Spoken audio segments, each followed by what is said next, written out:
Avant de plonger dans cette histoire incroyable, pensez à vous abonner à la chaîne et à activer la cloche. Ici, chaque récit a quelque chose à dire, et vous ne voudrez pas en manquer un seul. Isabelle Montgomery, une jeune femme de 28 ans, menait une vie simple et prévisible à Boston. Orpheline depuis son adolescence, elle vivait modestement et travaillait comme consultante en design d'intérieur. Sa famille adoptive, bien que respectable, la poussait depuis longtemps à se marier avec un homme influent pour assurer sa sécurité financière. Un matin d'hiver, elle reçut une lettre officielle, elle devait se rendre à une cérémonie privée dans la résidence d'un certain Edward Sinclair, un homme âgé de 68 ans, industriel renommé et homme d'affaires redoutable. Ses proches avaient organisé un mariage arrangé, et Isabelle n'avait pas d'autre choix que de se plier aux exigences familiales. Le jour du mariage, vêtue d'une robe blanche simple, Isabelle sentit un mélange de peur et de résignation. Edward, un homme imposant aux cheveux argentés, la regarda avec un sourire poli, mais froid. La cérémonie fut brève, et Isabelle quitta la salle avec un sentiment de vide. Sa vie venait de changer, mais elle ignorait à quel point.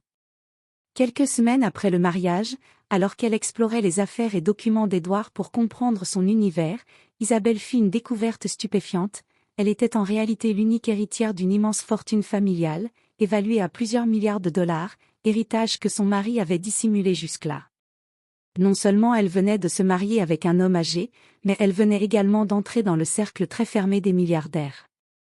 Isabelle réalisa alors que sa vie, qu'elle pensait banale et soumise, venait de basculer dans un monde de pouvoir, d'intrigues et de secrets bien plus complexes qu'elle ne l'aurait jamais imaginé. Isabelle Montgomery referma doucement le lourd classeur en cuir sur le bureau d'Edward Sinclair. Elle avait été envoyée, sous prétexte d'organiser certains dossiers financiers, dans le bureau personnel de son mari. Le bureau était vaste, décoré avec des meubles en bois sombre et des portraits anciens de la famille Sinclair. Chaque détail respirait le pouvoir et la richesse, mais Isabelle se sentait étrangère dans ce monde. « Vous êtes vraiment curieuse, n'est-ce pas ?» dit Edward derrière elle, sa voix calme mais ferme. Isabelle sursauta légèrement. « Je voulais juste comprendre un peu mieux, les affaires familiales, balbutia-t-elle. Edward la regarda, ses yeux gris perçants sont dans son âme.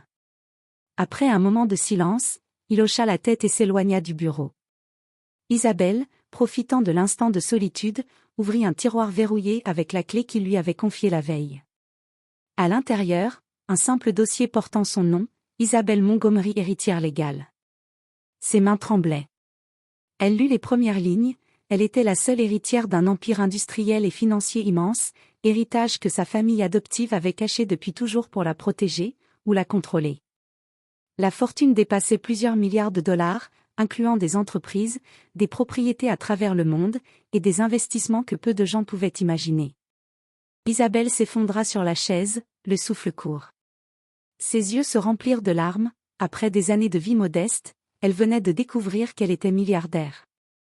Et pourtant, un mélange de confusion et d'inquiétude la traversait. Pourquoi Edward ne lui avait-il rien dit? Était-il simplement un mari discret ou un manipulateur? Le soir venu, alors qu'elle était seule dans sa chambre du manoir Sinclair, Isabelle contempla la ville illuminée depuis la fenêtre. La neige tombait doucement, recouvrant le monde d'un voile silencieux et immaculé. Pour la première fois, elle comprit que sa vie venait de changer radicalement. Elle n'était plus simplement une jeune femme soumise à un mariage arrangé, elle détenait désormais le pouvoir et la richesse d'une dynastie. Mais à quel prix? Une question la taraudait, pouvait-elle faire confiance à Edward? Isabelle sentit qu'un long chemin l'attendait, un chemin fait de secrets, de pouvoir et de découvertes sur sa propre identité. Et quelque part au fond d'elle, une étincelle de détermination naissait, elle ne serait pas seulement l'épouse d'Edward Sinclair. Elle serait la femme capable de reprendre sa vie en main, et de découvrir les véritables intentions de son mari. Le lendemain matin, Isabelle se leva avant l'aube. Le manoir Sinclair, immense et silencieux, semblait encore plus imposant à la lumière froide de septembre. Chaque pas résonnait dans les couloirs vides, et Isabelle sentit un mélange de peur et d'excitation. Sa vie venait de basculer, mais elle voulait comprendre ce monde auquel elle appartenait désormais. Elle descendit au bureau de son mari, un lieu qu'elle avait déjà exploré la veille. Cette fois, elle voulait aller plus loin. Parmi les dossiers financiers, elle tomba sur un document intitulé « Sinclair Industries plan de succession et actifs familiaux ». Ses yeux s'écarquillèrent en voyant l'ampleur de la fortune, des centaines d'entreprises dans le monde, des propriétés à New York, Los Angeles, Londres, Paris, et des fonds secrets dont elle ignorait l'existence. Isabelle sentit un frisson parcourir son échine. Elle réalisa que la richesse de la famille Sinclair n'était pas seulement matérielle, elle était politique et stratégique. Chaque décision, chaque investissement semblait lié à un réseau invisible de pouvoir. Alors qu'elle feuilletait les documents, Edward entra silencieusement derrière elle. « Je vois que vous vous intéressez à mes affaires, » dit-il calmement. « Oui, je dois comprendre ce monde maintenant que, je fais partie de votre famille, » répondit-elle, tentant de masquer sa nervosité. Edward s'assit en face d'elle, son regard perçant mais mesuré. « Isabelle, il y a des vérités que vous devez découvrir à votre rythme. La richesse n'est rien sans savoir comment la gérer, et parfois, elle attire des dangers insoupçonnés. » Isabelle hocha la tête, comprenant que son rôle allait bien au-delà d'être simplement une épouse. Elle était désormais une héritière à part entière, avec le pouvoir de changer les affaires de la famille Sinclair, ou de les détruire accidentellement. Plus tard dans la journée, elle rencontra le directeur financier, Monsieur Jonathan Blake, un homme strict mais loyal à la famille. Il lui expliqua comment les entreprises Sinclair étaient gérées et combien il était rare qu'un membre de la famille prenne des décisions importantes sans passer par le conseil d'administration. « Vous avez beaucoup à apprendre, » lui dit-il en fermant le dossier. « Et vous, beaucoup à me cacher » rétorqua Isabelle avec un sourire subtil, consciente qu'elle venait de poser le premier jalon de sa propre stratégie. Ce soir-là, alors qu'elle regardait les étoiles depuis le balcon du manoir, Isabelle réalisa quelque chose d'essentiel, la fortune n'était pas un cadeau, c'était une responsabilité. Et pour survivre dans ce monde, elle devrait se montrer plus astucieuse que jamais. Elle se promit de ne jamais être une simple épouse silencieuse. Elle allait découvrir tous les secrets des Sinclair, comprendre les motivations d'Edward, et surtout, décider par elle-même ce qu'elle voulait devenir, une héritière passive, ou une femme puissante qui contrôlerait son propre destin.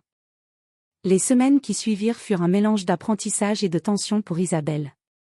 Chaque jour, elle découvrait un peu plus l'étendue de la fortune familiale et les intrigues complexes qui l'entouraient. Le manoir Sinclair n'était plus seulement une maison, c'était un centre de pouvoir, un lieu où chaque sourire pouvait cacher une trahison.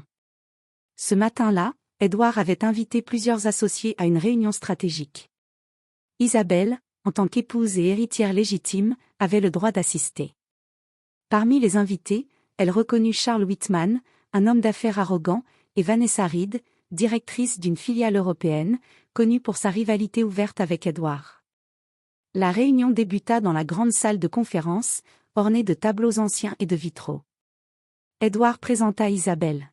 « Mesdames et messieurs, je vous présente Isabelle Montgomery, désormais héritière principale de la famille Sinclair. » Un silence surpris envahit la salle. Certains murmuraient derrière leurs mains, tandis que d'autres échangeaient des regards inquiets. Isabelle sentit le poids de tous ses yeux sur elle. Charles Whitman, un homme imposant à l'air hautain, prit la parole. « Héritière ou non, Madame Montgomery, il faudra beaucoup de temps avant que vous compreniez les affaires de cette maison. » Isabelle sentit une colère froide monter en elle. Elle répondit calmement mais fermement. « Peut-être, mais je suis prête à apprendre. Et je vous assure que je saurai prendre les bonnes décisions pour cette famille. » Un murmure parcourut la salle. Vanessa Reed esquissa un sourire sarcastique. « Intéressant, voyons combien de temps cette détermination durera. » La réunion continua, mais Isabelle remarqua rapidement les tensions sous-jacentes. Certains associés tentaient de manipuler Edward, tandis que d'autres cherchaient à tester sa nouvelle épouse. Chaque mot, chaque geste était un calcul. Elle comprit qu'elle venait d'entrer dans un monde où l'alliance et la trahison se confondaient. Après la réunion, Edward la guida dans son bureau privé. « Vous avez été remarquable, » dit-il. « Mais souvenez-vous, Isabelle, dans notre monde, tout sourire peut cacher un piège. » Isabelle hocha la tête, le cœur battant. Elle savait désormais que son rôle de milliardaire héritière n'était pas seulement un privilège, c'était un champ de bataille. Elle devait apprendre vite, observer, comprendre, et surtout, ne jamais montrer de faiblesse. Cette journée marqua un tournant. Isabelle n'était plus seulement l'épouse d'Édouard Sinclair. Elle devenait une joueuse dans le jeu complexe de la richesse, du pouvoir et de la stratégie familiale. Et elle était déterminée à ne pas perdre. Quelques jours après la réunion, Isabelle ne pouvait plus se contenter d'apprendre uniquement sur les affaires. Elle voulait comprendre l'homme avec lequel elle avait partagé un mariage arrangé. Édouard Sinclair, aussi imposant et mystérieux soit-il, avait un passé qu'il semblait vouloir garder secret. Un après-midi, alors qu'Édouard était occupé à une conférence téléphonique avec des investisseurs à l'étranger, Isabelle décida d'explorer le bureau privé qu'il réservait aux documents les plus confidentiels. Chaque tiroir semblait verrouillé, mais grâce à une clé qu'Édouard lui avait donnée pour certaines archives, elle accéda à un classeur poussiéreux intitulé « Journal familial secret et révélations ». En feuilletant les pages jaunies, elle découvrit des lettres, des photographies anciennes et des documents sur la famille Sinclair. Elle apprit qu'Édouard avait été marié 2 fois auparavant, et que chacune de ces unions avait été entachée de scandales et de trahisons. Il avait survécu à des crises financières majeures et avait toujours su protéger son empire. Mais ce qui attira le plus son attention, c'étaient les notes personnelles d'Édouard. Il avait planifié minutieusement la succession de son empire, anticipant les ennemis, les associés opportunistes et même les membres de la famille qui pourraient trahir sa confiance. Isabelle sentit un mélange de fascination et de crainte. Édouard n'était pas seulement un mari âgé, il était un stratège hors pair, un homme capable de manipuler les événements à son avantage, tout en restant discret. Mais parmi ces documents, Isabelle trouva quelque chose qui la troubla profondément, des lettres adressées à une mystérieuse femme nommée Evelyne, évoquant des promesses d'amour, des regrets et des secrets qu'il n'avait jamais révélés à personne. Plus tard dans la soirée, lors du dîner, Isabelle questionna subtilement Édouard. « Édouard, ces lettres, Evelyne, qui est-elle » Édouard posa sa fourchette, la regarda longuement et soupira. « Evelyne appartient au passé, Isabelle. C'était une période de ma vie où j'ai commis des erreurs, mais tout cela est derrière moi. » Isabelle nota chaque mot, mais elle sentit que quelque chose était dissimulé. Elle comprit que pour comprendre Édouard et sécuriser sa position dans l'Empire Sinclair, elle devait non seulement maîtriser les affaires, mais aussi percer les mystères de son mari. Cette nuit-là, seule dans sa chambre, Isabelle réalisa que son mariage arrangé n'était que le début d'un voyage complexe. Le pouvoir et la richesse qu'elle venait d'hériter étaient étroitement liés au secret d'Édouard et à son passé tumultueux. Et si elle voulait survivre et prospérer, elle devrait naviguer entre mensonges, alliances et révélations, sans jamais montrer ses faiblesses. La semaine suivante, Isabelle commença à rencontrer les principaux associés et partenaires extérieurs de Sinclair Industries. Elle avait compris que la richesse ne signifiait rien si elle ne savait pas défendre son territoire et anticiper les attaques des rivaux. Le premier rendez-vous eut lieu dans le bureau de Victor Harrington, un investisseur influent connu pour ses méthodes agressives et son arrogance. Dès qu'Isabelle entra, il lui adressa un sourire condescendant. « Ah, la nouvelle héritière. J'espère que vous avez appris à gérer l'argent, ou est-ce que vous comptez suivre aveuglément votre mari ?»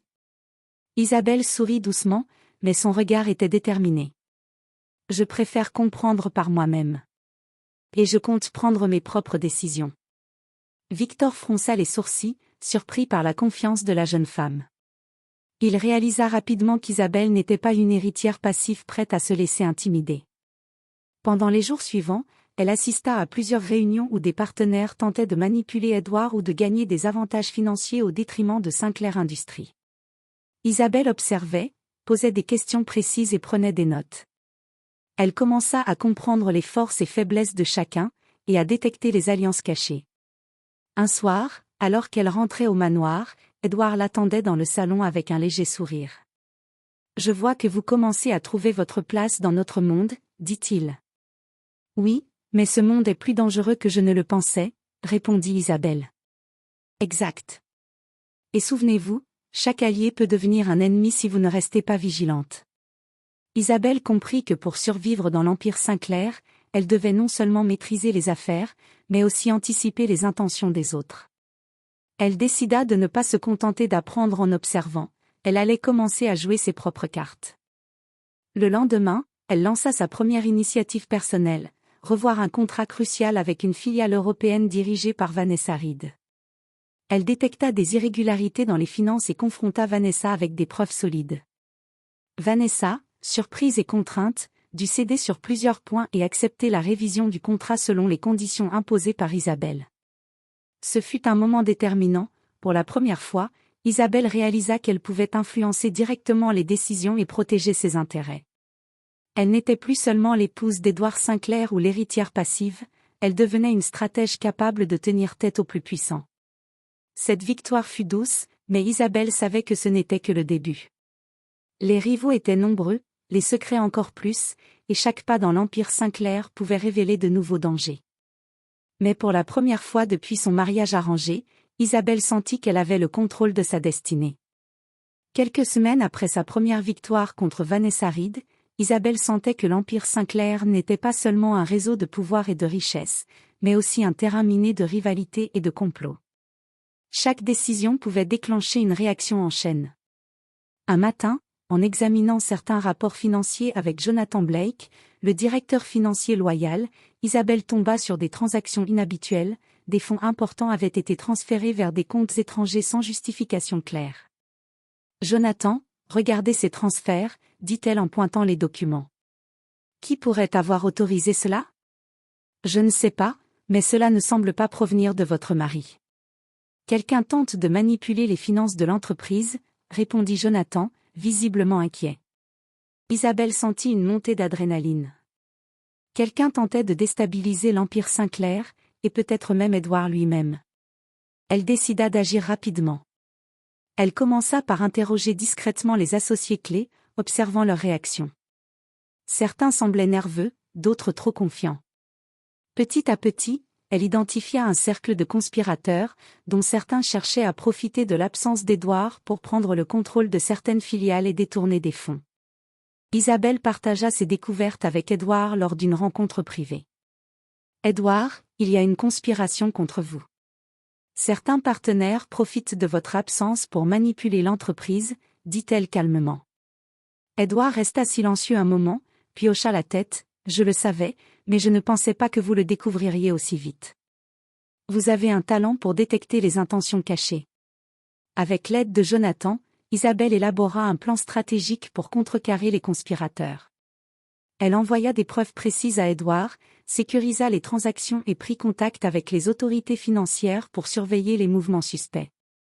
Chaque action était méticuleusement calculée, et chaque mouvement observé par ses ennemis.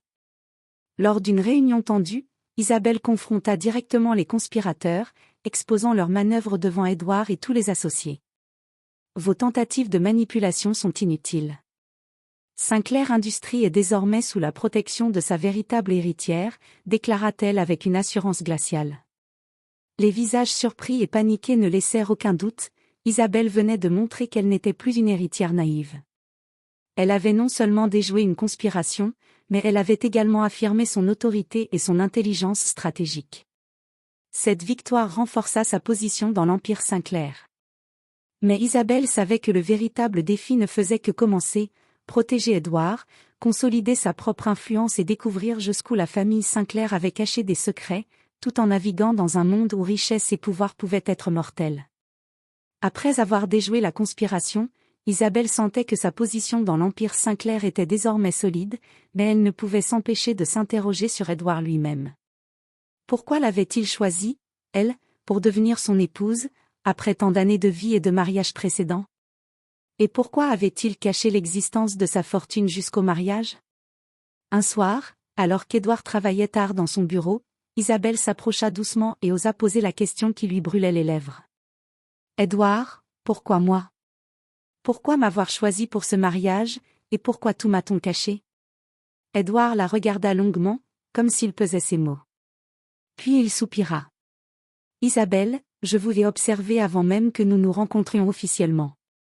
Vous avez cette combinaison rare de force, d'intelligence et de compassion. Beaucoup dans ma position choisiraient quelqu'un pour leur beauté ou leur statut, mais je savais que vous pourriez survivre à ce monde, et plus encore. Isabelle sentit son cœur se serrer. Ces mots étaient inattendus, mais sincères. Et la fortune, pourquoi ne pas m'avoir dit que j'étais héritière, demanda-t-elle. Parce que la richesse, sans maturité et discernement, peut être destructrice. Je devais m'assurer que vous étiez prête à la recevoir et à la gérer. Vous avez prouvé que vous êtes plus qu'une simple héritière, vous êtes capable de protéger cet empire et de le faire prospérer. Isabelle comprit alors que son mariage n'était pas seulement une formalité arrangée par sa famille, il avait été, d'une certaine manière, un test de caractère et de détermination. Édouard ne l'avait pas choisi uniquement pour la compagnie, mais pour son potentiel à devenir une alliée et un pilier de l'Empire Sinclair. Cette révélation changea sa perception de son mari. Elle n'était plus seulement une jeune femme piégée dans un mariage arrangé, elle comprenait qu'Édouard avait confiance en elle, et cette confiance lui donnait une force nouvelle. Pourtant, Isabelle savait que derrière ces révélations se cachait encore une part d'ombre. Édouard avait un passé complexe, des anciens mariages, des alliances stratégiques et des ennemis partout. Pour protéger son futur et celui de l'Empire Sinclair, elle devait apprendre à naviguer dans la vie d'Édouard autant que dans les affaires. Cette nuit-là, seule dans sa chambre, Isabelle sentit un mélange de puissance et de responsabilité. Elle n'était plus l'épouse naïve et effacée qu'elle avait été au début du mariage. Elle était désormais une femme capable de comprendre les secrets, de déjouer les complots, et surtout, de devenir indispensable à l'Empire Sinclair. Et dans le silence du manoir, une pensée persistait, le vrai pouvoir n'était pas seulement la richesse, mais la connaissance et la stratégie. Quelques semaines après avoir consolidé sa position au sein de Sinclair Industries, Isabelle commença à se rendre compte que les menaces ne venaient pas seulement de l'intérieur. Un nouvel ennemi, beaucoup plus dangereux et influent, commençait à émerger. Lors d'une réunion stratégique avec Édouard et les principaux dirigeants, un nom revint plusieurs fois, Harrison Kane, un magnate rival dont l'ambition était de prendre le contrôle de certaines filiales internationales de Sinclair Industries. Il utilisait toutes les manœuvres possibles, rumeurs, achats d'actions massifs et alliances avec des partenaires peu scrupuleux. Harrison Kane est dangereux, avertit Édouard en regardant Isabelle. Il n'attaque pas directement, il manipule les autres pour affaiblir nos positions avant de frapper. Isabelle sentit son cœur s'accélérer.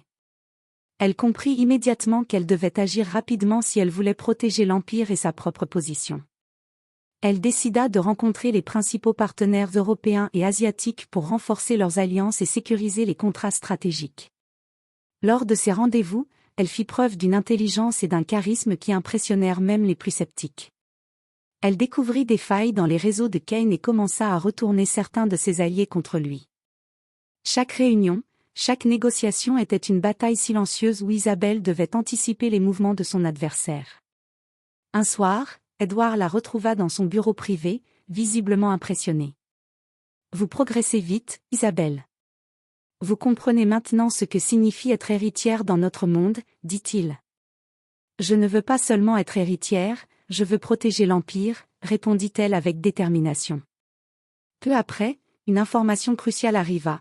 Kane prévoyait un achat stratégique qui aurait donné à son entreprise un contrôle indirect sur Sinclair Industries. Isabelle réagit immédiatement, coordonnant une contre-offensive avec Jonathan Blake et d'autres alliés de confiance. Grâce à des documents précis, des manœuvres financières intelligentes et une communication habile, elle réussit à neutraliser l'attaque avant même qu'elle ne commence. Cette victoire renforça non seulement sa position, mais également le respect de tous ceux qui avaient douté de ses capacités. Isabelle avait compris une leçon essentielle, le pouvoir se gagne en anticipant, en observant et en agissant avec audace. Cette nuit-là, en regardant la ville illuminée depuis le balcon du manoir, Isabelle se sentit pour la première fois pleinement maîtresse de son destin. Mais elle savait aussi que Harrison Kane n'avait pas encore dit son dernier mot. Chaque victoire attirait de nouveaux défis, et elle devait rester vigilante, car dans le monde des Sinclair, la paix était toujours temporaire et le danger, constant. Alors que Harrison Kane reculait après l'échec de sa manœuvre, Isabelle sentit qu'il existait un autre danger, plus subtil mais potentiellement bien plus dévastateur, un secret enfoui au sein de la famille Sinclair elle-même. En fouillant les archives privées d'Édouard, elle découvrit un coffre scellé, ancien, portant le sceau familial. La curiosité l'emporta. À l'intérieur, elle trouva une série de lettres, journaux intimes et documents qui révélaient un secret longtemps caché. La véritable origine de la fortune Sinclair n'était pas uniquement issue de l'industrie et des investissements. Une partie provenait d'accords opaques, de relations avec des figures politiques influentes, et même de transactions dont la légalité restait discutable. Isabelle sentit un frisson. Ce secret, s'il venait à être découvert par des rivaux comme Harrison Kane ou par les médias, pourrait ébranler tout l'Empire Sinclair. Elle comprit que sa position n'était pas seulement celle d'une héritière et d'une stratège, mais aussi celle de gardienne de la réputation familiale.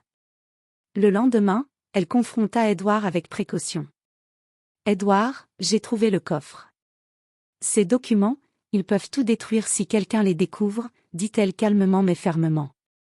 Edward la regarda longuement, puis soupira. Vous avez trouvé ce que j'espérais garder secret encore quelques années. Isabelle, je vous fais confiance pour protéger notre nom. Ce secret est lourd, mais il fait partie de notre pouvoir et de notre héritage. Isabelle comprit que son mariage arrangé avait été bien plus stratégique qu'elle ne l'imaginait. Edward ne l'avait pas choisi simplement pour ses qualités personnelles, mais aussi parce qu'il savait qu'elle pouvait gérer cette responsabilité énorme. Elle décida alors d'agir avec prudence. Isabelle organisa un audit interne discret, renforça la sécurité de l'information et mit en place des protections légales et financières pour éviter que quiconque ne mette à jour ses secrets. Elle savait que chaque mouvement devait être calculé, un faux pas et l'Empire Sinclair pouvait vaciller. Cette nuit-là, en regardant Edward à travers le bureau du manoir, Isabelle sentit un mélange de respect, de gratitude et de détermination. Elle n'était plus simplement une jeune femme prise au piège d'un mariage arrangé, elle était l'alliée, la gardienne et la stratège qui protégeait tout ce que la famille Sinclair avait construit. Mais dans l'ombre, elle sentait encore la présence d'ennemis qui attendaient le moment idéal pour frapper. Harrison Kane n'était qu'un des dangers. D'autres, peut-être plus proches qu'elle ne le pensait, surveillaient chaque mouvement. Et Isabelle savait que pour survivre dans ce monde, elle devait rester toujours 2 pas en avance. Les mois qui suivirent furent intenses.